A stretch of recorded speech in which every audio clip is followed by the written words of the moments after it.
नमस्कार, आप देख रहे हैं लाइव हिंदुस्तान। लोकसभा चुनाव 2024 के लिए मतगणना का काम जारी है और बिहार की एक सीट जिस पर थी सबकी नजर, काराकाट लोकसभा सीट, जहां से भोजपुरी के जाने माने स्टार पवन सिंह उतरे थे मैदान में और उन्होंने मुकाबले को काफी रोचक बना दिया था। धुआंधार चुनाव प्रचार किया, भोजपुरी सितारों की लाइन लगा दी और ऐसा माना जा रहा था कि पवन सिंह यहां पर कोई बड़ी चुनौती पेश कर सकते हैं एनडीए के उम्मीदवार उपेंद्र कुशवाहा के सामने। लेकिन कई बार दो के चक्कर में किसी तीसरे का फायदा हो जाता है और वैसा ही कुछ होता हुआ नजर आ रहा है काराकाट में,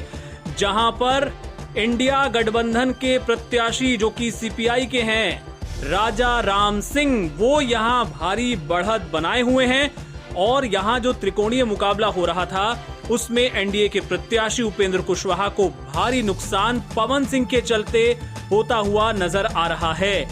अब जबकि ये वीडियो आप देख रहे हैं, तब तक 48,000 वोटों से राजा राम सिंह कुशवाहा आगे चल रहे हैं और ऐसा माना जा रहा है कि ये निर्णायक बढ़त है। इसे पाट पाना ना तो अब उपेंद्र कुशवाहा के लिए संभव होगा और ना ही पवन सिंह के लिए, जो कि तीसरे नंबर पर चल रहे हैं और उन्हें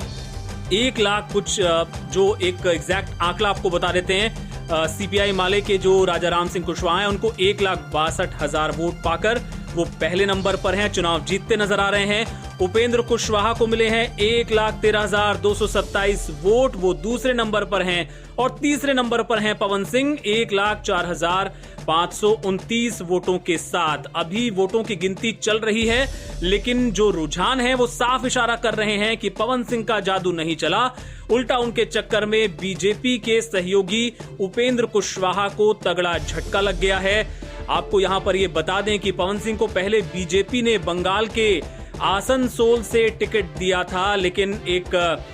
जो उनके बंगाली महिलाओं को लेकर उनके जो गाने थे वो अचानक से एक बड़ा मुद्दा बने और उन्होंने चुनाव लड़ने से वहां से इनकार कर दिया। लेकिन आसनसोल छोड़ने के बाद उन्होंने तय किया कि वो अपने दम पर अपने बूते काराकाट सीट से चुनाव लड़ेंगे, क्योंकि उन्होंने अपनी मां से वादा किया है। अपने मां से किए वादे का हवाला देते हुए उन्होंने यहां से चुनावी मैदान में उतरने का फैसला किया। बीजेपी ने काफी मान मनव्वल की, लेकिन पवन सिंह नहीं माने और प्रधानमंत्री नरेंद्र मोदी की रैली के एक दिन पहले पवन सिंह को बीजेपी से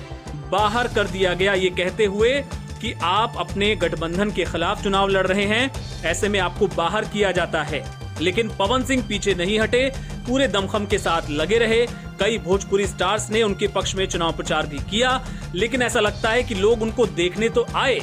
लेकिन वोट उनको उस हिसाब से नहीं मिले और अगर मिले भी तो एक तरह से वोट कटवा का काम उन्होंने किया, जिसका फायदा इंडिया गठबंधन के प्रत्याशी राजा राम सिंह कुशवाहा को मिला और काराकाट में वो जीत की ओर बढ़ते नजर आ रहे हैं, जबकि पवन सिंह को तगड़ा झटका लगता नजर आ रहा है और उपेंद्र कुशवाहा के हाथ से भी ये सीट निकलती नजर आ रही है।